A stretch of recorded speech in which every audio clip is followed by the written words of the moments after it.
बर्तमान सबुठु बड़ खबर आपण माने देखुछंती तालपद टीवी रे बरगढ़ जिल्लार विजयपुर थाना रे कार्यरत पुलिस सब इन्स्पेक्टर जगा बरिहा आज विजिलेंस हाथ में धरा पड़िछंती।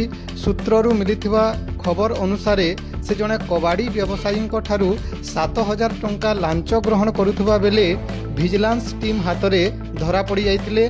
विजिलेंस पुलिस अधिकारी को धरिबा सह लांच कारबार रे व्यवहृत टंका गुड़ी को मध्य जबत करिछि।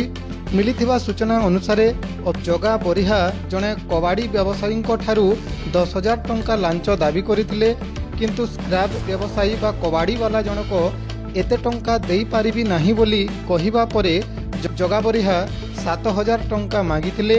एहा सहित जदि लांच न देले कठोर कार्यानुष्ठान नियाजिबो बोली कबाड़ी वालांकु धमक मध्य देइथिले।